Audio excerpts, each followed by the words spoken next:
नमस्कार मंडळी, मी स्मिता शेवाळे आणि आपल्या यूट्यूब चॅनलमध्ये पुन्हा एकदा सगळ्यांचं अगदी मनापासून स्वागत आहे. मागच्या व्हिडिओमध्ये मी तुम्हाला विचारलं होतं की या उन्हाळ्यामध्ये मी कुठले कुठले प्रोडक्ट वापरते हे तुमच्याबरोबर शेअर करू का? तुम्हाला जर त्याची लिंक हवी असेल तर मला तसं सांगा कमेंटमध्ये. आणि कमेंटमध्ये मला आणखीनच एक गोष्ट विचारली गेली, ती म्हणजे आम्ही सनस्क्रीन कुठलं लावायचं. आणि मला लक्षात आलं की सनस्क्रीनवर व्हिडिओ आपल्या या चॅनलवर झालेलाच नाहीये. त्यामुळे सनस्क्रीन कुठलं लावलं पाहिजे, सनस्क्रीनचे फायदे काय आहेत, गैरसमजुती काय आहे, ते कधी लावलं पाहिजे, किती लावलं पाहिजे, सनस्क्रीन विकत घेताना कुठले इन्ग्रेडियंट्स आहेत हे कसं बघितलं पाहिजे, या सगळ्याचं शिक्षण तुमचं अगदी व्यवस्थित व्हावं यासाठी हा व्हिडिओ आहे. तेव्हा आता शेवटपर्यंत नक्की बघा. तर आता सनस्क्रीन बद्दलच्या काही गैरसमजुती आहेत त्या आधी आपण समजून घेऊया. आता SPF 50 असं लिहिलेलं असतं म्हणजे दिवसभर प्रोटेक्शन होतच नाही. चूक, असं नसतं. त्यानंतर घरात असताना आपल्याला सनस्क्रीन लावायची गरजच वाटत नाही. चूक. आपल्या विंडो एक्सपोजर जे असतं त्यामुळे आपण घरात सुद्धा सनस्क्रीन लावायला पाहिजे. डार्क स्किन वाल्यांनी सनस्क्रीन लावलं नाही तरी चालतं. चूक. सगळ्या स्किन टोनला UV रेज जे असतात ते डॅमेज करतात, त्यामुळे डार्क स्किन असेल तरी सुद्धा आपण ते लावायला पाहिजे. त्यानंतर होममेड सनस्क्रीन चालतं लावलेलं. खरं सांगू तर नाही. मी स्वतः DIY रेमेडी सांगते. मी तुम्हाला सांगू शकते की तुम्ही होममेड असं सनस्क्रीन लोशन घरच्या घरी बनवू शकता. त्याची मी रेमेडी पण तुमच्याबरोबर शेअर करू शकते. पण तुम्हाला खरं सांगू का, त्यानी उन्हामध्ये प्रोटेक्शन होईल याची काहीही खात्री नाही. त्यामुळे ते रिलायबल असं प्रोटेक्शन असू शकत नाही. पण घरच्या घरी जर का तुम्ही दिवसभर असणार असाल आणि तुम्हाला बाहेरचे प्रोडक्ट वापरायचे नसतील तर मात्र घरी बनवलेलं सनस्क्रीन तुम्ही अगदी वापरू शकता. पुढचा मुद्दा ते म्हणजे सनस्क्रीनमुळे व्हिटॅमिन D पूर्ण बंद होतं. मग ते सगळं ब्लॉक झाल्यामुळे व्हिटॅमिन D मिळणारच नाही आपल्याला. तर असं नाहीये. चूक. आता पुढचा मुद्दा आहे ते म्हणजे आम्ही सनस्क्रीन लावलं तरी सुद्धा आम्ही टॅन होतो. असं का होतं? मग ते सनस्क्रीन योग्य नाहीये की आणखीन काही कारण आहेत? तर कॉमन काही कारणं आहेत. ते म्हणजे नंबर 1 तुम्ही हे सनस्क्रीन योग्य प्रमाणात लावत नाही आहात म्हणून होतंय. नंबर 2 कारण सकाळी एकदा लावलं सनस्क्रीन की तुम्हाला असं वाटतं ते पुरेसं आहे. तसं नसतं. नंबर 3 ब्रॉड स्पेक्ट्रम असलेलं सनस्क्रीन लावणं गरजेचं असतं. त्याच्या पुढचा मुद्दा ते म्हणजे SPF 15 किंवा 20 वापरून आपण असं त्याच्याकडून एक्सपेक्ट करतो की बाहेर गेल्यानंतरही आपलं छान प्रोटेक्शन होईल. तर एवढ्या SPFवर आपल्या चेहऱ्याचं छान प्रोटेक्शन होऊ शकत नाही. त्याच्या पुढचा मुद्दा ते म्हणजे घाम, घासाघीस, हेल्मेट, मास्क, त्यानंतर आपण जे काही गुंडाळलेलं असतं, या सगळ्या गोष्टींमुळे काय होतं माहितीये का, सनस्क्रीन निघून जातं. त्यामुळे ते पुन्हा पुन्हा अप्लाय करणं गरजेचं असतं. आपण चेहऱ्याला सनस्क्रीन लावतो, पण कान, मान, हात, पाय, आयलिड्स, हेअरलाईन्स इथे आपण लावणं विसरतो. त्यामुळे सुद्धा आपण त्या भागामध्ये टॅन झालेलो असतो. त्यामुळे फक्त सनस्क्रीनवर अवलंबून राहायचं का? तर नाही. आता fairness sunscreen, anti tan sunscreen येतात, डी टॅन सनस्क्रीन येतात. असंख्य प्रकार आहेत या प्रॉडक्टचे. पण त्यांनी खरोखर असं होतं का? म्हणजे डी टॅन वगैरे होतं का? खरं सांगायला गेलं तर हे फक्त मार्केटिंग आहे. सायन्स सांगतं की हे असं काहीही होत नाही. त्यामुळे अँटी टॅन जरी त्याच्यावर लिहिलं असलं तरी काही त्यांनी जादू वगैरे होत नाही. सनस्क्रीन प्लस सावली प्लस छान सुती कपडे कव्हर करणं, पुन्हा पुन्हा रिअप्लाय करणं, यामुळे आपलं प्रोटेक्शन होत असतं. सनस्क्रीन म्हणजे काय? ते का लावायचं? काही जणांना असं वाटतं की आमची स्किन टॅन होतेच आणि मग ती नंतर होते रिकव्हर वगैरे, कशाला लावायचं सनस्क्रीन? असं बऱ्याच जणांचं म्हणणं असतं. किंवा आमच्या लहानपणापासून आम्हाला काही सवय नाहीये आणि तरी सुद्धा आम्ही कुठे लावलं त्याच्यामुळे आमची स्किन आहे की बरी. पण सनस्क्रीन का लावायचं हे कळणं गरजेचं आहे. मुळात सनस्क्रीन काय आहे हे समजून घ्या. आता सूर्यांच्या किरणामध्ये मुख्यतः 2 प्रकारचे UV रेज असतात. एक असतं UVB ज्यामुळे त्वचा जळते आणि सनबर्न होतं. आणि दुसरं असतं UVA ज्यामुळे ना आपलं टॅनिंग होतं, पिगमेंटेशन जे असतात ना ते वाढतात, त्वचा काळवंटे. म्हणजे थोडक्यात आपल्या चेहऱ्यावरचं टॅन होण्याचं प्रमाण आहे ना ते जास्त प्रमाणात व्हायला लागतो. फोटो एजिंग व्हायला लागतं, त्यामुळे रिंकल्स यायला लागतात. अर्थातच वांग, मेलाझ्मा यासारखे प्रकार चेहऱ्यावर वाढतात आणि म्हणून SPF बघून आपण व्यवस्थित असं सनस्क्रीन लावलं पाहिजे. तर सनस्क्रीनचे मुख्य प्रकार कोणते आहेत, त्यामुळे आपल्याला सनस्क्रीन निवडायला सोपं जातं. ब्रॉडली याचे 2 प्रकार आहेत, ते म्हणजे मिनरल आणि केमिकल असतं आणि दोन्ही मिक्स असणारे हायब्रिड सुद्धा असतात, पण मेनली हे 2 प्रकार आहेत. आता मिनरल फिजिकल सनस्क्रीन हे बहुतांश संवेदनशील लोकांसाठी उत्तम असतं, म्हणजे ज्यांची स्किन अतिशय सेन्सिटिव्ह आहे, तर त्या लोकांसाठी हे खूप उत्तम आहे. आता याच्यामध्ये काय आहे, तर यातले इन्ग्रेडियंट्स काय आहेत हे समजून घ्या.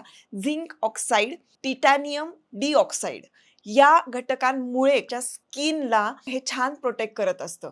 आता हे जे मिनरलवालं सनस्क्रीन आहे, मिनरल बेस, तर हे कोणासाठी उत्तम आहे? तर हा प्रकार सर्वसाधारणपणे उत्तम असतो. तो म्हणजे ज्यांची सेन्सिटिव्ह स्किन असते किंवा चेहऱ्यावर खूप बर्निंग झालेलं आहे किंवा टॅनिंग आहे, या लोकांसाठी सुद्धा हे उत्तम ठरू शकतं. अर्थात एवढ्याच गोष्टींवर ते अवलंबून नाहीये. आणखीनही तुम्हाला त्यामध्ये काय-काय आहे या गोष्टी बघाव्या लागतात किंवा मग ॲक्ने प्रोन जर तुमची स्किन असेल किंवा तुमच्या चेहऱ्यावर ॲक्ने झाल्यानंतर डाग पडत असतील, मलाज्मा असेल, पिगमेंटेशन असेल किंवा मग सोरायसिस सारखे काही तुमचे त्वचा रोग असतील किंवा इरिटेशन करणाऱ्या काही टेंडन्सी असतील त्वचेच्या, तर तुम्ही हे वापरू शकता. लहान मुलांसाठी, गरोदर महिलांसाठी सुद्धा अशा प्रकारचं हे मिनरल बेस सनस्क्रीन वापरलं गेलं तर ते उत्तम असतं. आता मी पुन्हा तुम्हाला हे सांगते, की फक्त मिनरल बेस आहे म्हणून मग आता हे उत्तमच आहे बाबा, तर ते असं नाही. त्यामध्ये सुद्धा आणखीन बरेचसे प्रकार आहेत. ते मी तुम्हाला पुढे सांगते, की कुठल्या-कुठल्या गोष्टी बघायच्या. ती चेकलिस्ट मी तुम्हाला इथे देणार आहे. ती चेकलिस्ट तुम्ही बघू शकता.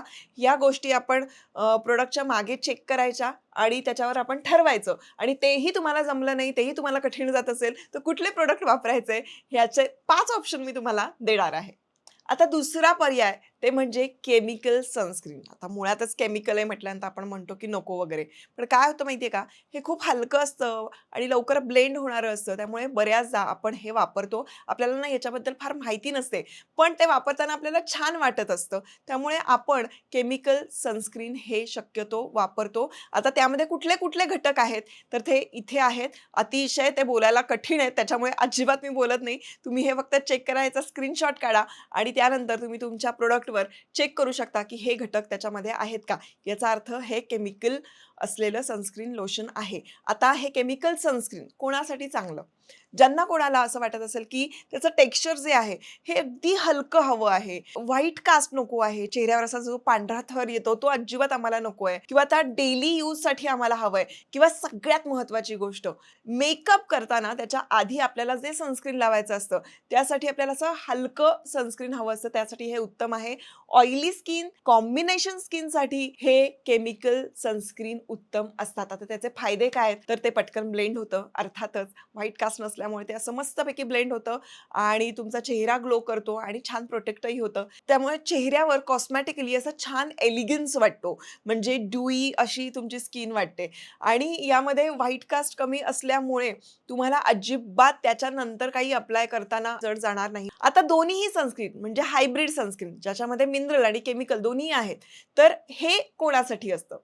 तर प्रोटेक्शन, ब्लेंडेबिलिटी याचा बॅलन्स जर का हवा असेल तर हे अतिशय उत्तम आहे. आता तुम्हाला एज्युकेट करायचं ठरवलंच आहे मी, तर हे समजून घ्या की सनस्क्रीन घेताना लेबलवर कुठल्या गोष्टी बघायच्या. जर का तुमच्या लक्षात राहणार नसेल तर लिहून घ्या किंवा मग चक्क स्क्रीनशॉट काढा. सनस्क्रीनच्या बाटलीवर या 3 महत्त्वाच्या गोष्टी असणं अतिशय गरजेचं आहे. ते म्हणजे ब्रॉड स्पेक्ट्रम असलेलं सनस्क्रीन, UVA रेज आणि UVB रेज हे दोन्हीपासून आपल्याला छानपैकी संरक्षण करू शकतं. आता यामुळे होतं काय, की पिगमेंटेशन, मेलास्मा, डार्क स्पॉट्स किंवा मग टॅन झालेली जी स्किन असेल, त्याच्यासाठी हे अतिशय उत्तम असतं. आणि तिसरं महत्त्वाचं बघायचं ते म्हणजे SPF 30 किंवा SPF 50. आता SPF 30 हे साधारणपणे पुरतं आपल्याला. पण SPF 50 जे असतं ते जास्त एक्सपोजर जर असेल, म्हणजे पुण्यासारख्या ठिकाणी, नागपूरसारख्या ठिकाणी जर का खूप उन्हाळा असेल, तर त्याच्यासाठी मला असं वाटतं SPF 50 हे असलंच पाहिजे. आउटडोअरचं काम असेल तर SPF 50 शिवाय तुम्ही जायचं नाहीच. नाहीतर तुमची पिगमेंटेशन टेंडन्सी असेल किंवा मग टॅनिंग होणार असेल, तर या सगळ्यासाठी SPF 50 हे उत्तम ठरू शकतं. बरं, आता सनस्क्रीन लावलंय म्हणून चेहऱ्याला काही लावलं नाही आणि तसंच गेलं, तर तुम्ही SPF 100 जरी लावलं ना, तरी सुद्धा तुमचा चेहरा टॅन होणारच आहे. कारण ते म्हणजे काय अशी जादू वगैरे नसते की आता मी लावलं म्हणजे मला प्रोटेक्शन मिळालं, आयर्न मॅन सारखं मी आता सूट घातला आणि मला तर काहीच होणार नाही. तसं काही नाहीये. तुम्हाला व्यवस्थित ते लावल्यानंतरही तुमचा चेहरा कव्हर करावा लागतो. त्यानंतर आणखीन एक मुद्दा असतो ते म्हणजे वॉटर रेझिस्टंट असलेलं पाहिजे, कारण त्यामध्ये घाम, ह्युमिडिटी किंवा मग आता आपण आउटडोअरला गेल्यानंतर किंवा बाईक रायडिंगसाठी, स्पोर्ट्ससाठी, स्विमिंगसाठी आपण जर का गेलो तर त्यासाठी हे उत्तम असतं, आवश्यक असतं. वॉटरप्रूफ असा शब्द खरं तर मान्य नाहीये, म्हणजे योग्य शब्द नाही. योग्य शब्द असा आहे की वॉटर रेझिस्टंट. पण त्याचं काय आहे की 40 मिनिटानंतर किंवा 80 मिनिटानंतर आपल्याला ते पुन्हा पुन्हा लावायला लागतं. आता हे सगळं तत्वज्ञान ठीक आहे, पण आमची त्वचा ड्राय आहे किंवा सेन्सिटिव्ह आहे, ऑइली आहे, बाई आम्ही काय लावायचं ते आम्हाला सांग. इतकं सोपं जर तुम्हाला हवं असेल तर हा पार्ट तुमच्यासाठी आहे की कोणत्या त्वचेसाठी कुठलं सनस्क्रीन वापरायचं. आता जर का तुमची ऑइली, ॲक्ने प्रोन स्किन असेल तर त्यांनी जेल फॉर्ममधलं fluid, aqua, matte, non comedogenic आणि ऑइल फ्री असलेलं सनस्क्रीन वापरायचं आणि टाळायचं काय, जे की खूप ग्रीसी क्रीमवाले जे सनस्क्रीन असतात ते त्यांनी टाळायचे आहेत. आता ड्राय स्किनवाल्यांनी कुठल्या प्रकारचं सनस्क्रीन लावायचं. क्रीम, लोशन, मॉइश्चरायझिंग सनस्क्रीन जे मिळतात ते, ज्याच्यामध्ये हायलुरॉनिक ॲसिड असेल किंवा ग्लिसरीन असेल, सॅरामाइड्स असतील, अशा प्रकारचे त्यांनी सनस्क्रीन लावायचं. आणि बेस्ट चॉईस म्हणजे जे क्रीम बेस्ड सनस्क्रीन असतात ना, ते ड्राय स्किनवाल्यांसाठी अतिशय उत्तम असतात. आता सेन्सिटिव्ह स्किनसाठी काय वापरायचं हे मी तुम्हाला मगाचपासून सांगते, कारण हा महत्त्वाचा मुद्दा असतो की मिनरल सनस्क्रीन, त्यानंतर ज्याला फ्रेग्रन्स नाहीये, सुवास नाहीये, सुगंध नाहीये, हे अशा पद्धतीचं सनस्क्रीन लावायचं असतं. आणि टाळायचं काय, तर ज्याला खूप स्ट्रॉंग फ्रेग्रन्स आहे तर तुम्ही 100% आपल्यासाठी हे सनस्क्रीन नाही, हे समजून घ्यायचं. आता ज्यांची पिगमेंटेशनवाली स्किन आहे, वांग आहे भरपूर चेहऱ्यावर किंवा डार्क स्पॉट्स आहेत, टॅनिंग भरपूर झालेलं आहे किंवा टॅनिंग प्रोन स्किन आहे की आमची टॅन होतेच बाबा, तर त्यांनी अर्थातच ब्रॉड स्पेक्ट्रमचे सनस्क्रीन लावायचे. SPF 50 हे असायलाच हवं. शक्यतो मिनरल किंवा मग हायब्रिड टिंटेड सनस्क्रीन जे मिळतात ना, टिंटेडही खूप उत्तम असतात, त्याच्यामुळे मस्त प्रोटेक्शन होतं, ते तुम्ही लावू शकता. आता टिंटेड सनस्क्रीन का लावायचं, तर टिंटेड सनस्क्रीनमध्ये काय असतं ना, अनेकदा आयर्न ऑक्सिडाइज असतात, जे की विजिबल लाईट आली तर त्यामुळे आपल्याला छान प्रोटेक्शन मिळू शकतं. नाहीतर मग आपण अशा पद्धतीचं सनस्क्रीन लावल्यानंतर चेहरा काळवंटो, म्हणजे मेकअप जर त्याच्यावर केला तर 100% काळवंटो. महत्त्वाचा मुद्दा ते म्हणजे सनस्क्रीन कसं लावायचं आणि किती लावायचं. तर आपले ही 2 बोटं घ्यायची, या 2 बोटांवर असे मस्तपैकी भरून असं घ्यायचं आणि एवढं सगळं सनस्क्रीन तुमच्या चेहऱ्याला लागलं पाहिजे. मला असं वाटतं तुम्ही आलिया भट्टचा एक व्हिडिओ बघितला असेल, त्यामध्ये तिने खूप उत्तम सांगितलं होतं. तो करेक्ट रूल आहे. असं 2 बोटांमध्ये घ्यायचं व्यवस्थित आणि ते चेहऱ्याला लावायचं, म्हणजे एवढं तरी आपल्याला पुरायला हवं. आणि कधी लावायचं, तुम्ही सकाळी लावलं आणि मग तुम्ही म्हणाल की आता दिवसभर माझा चेहरा टॅन होणार नाही, तसं होत नाही. दर 2 तासानं तुम्हाला रिअप्लाय करणं गरजेचं असतं. तर सगळ्यात महत्त्वाचा मुद्दा म्हणजे आम्हाला सगळं आता कळलेलं आहे, पण प्रोडक्ट कुठले वापरायचे ते सांग, सोपं कर आमचं आयुष्य. तर तुमच्यासाठी हे प्रोडक्ट्स आहेत, जे 5 प्रोडक्ट मी व्यवस्थित विचार करून आणि हे जे सगळे इन्ग्रेडियंट्स सांगितले, सगळं जे नॉलेज तुमच्यासमोर पाझळलेलं आहे, त्याचा सगळा अभ्यास करून तुमच्यासाठी हे प्रोडक्ट मी आणलेले आहेत. तेव्हा हे प्रोडक्ट काय आहेत समजून घ्या. हे आहेत सनस्क्रीन लोशन प्रोडक्ट. तर हे 5 प्रोडक्ट आहेत, ते तुम्ही डोळे झाकून वापरू शकता. तुम्हाला अजिबात कन्फ्युजन नसेल या 5तलं आपण कुठलं निवडायचं, कारण त्याच्या आधी तुम्हाला जी माहिती दिली आहे ती माहिती तुम्ही जर पडताळून बघितली तर तुम्हाला कळेल की आपण कुठलं वापरलं पाहिजे.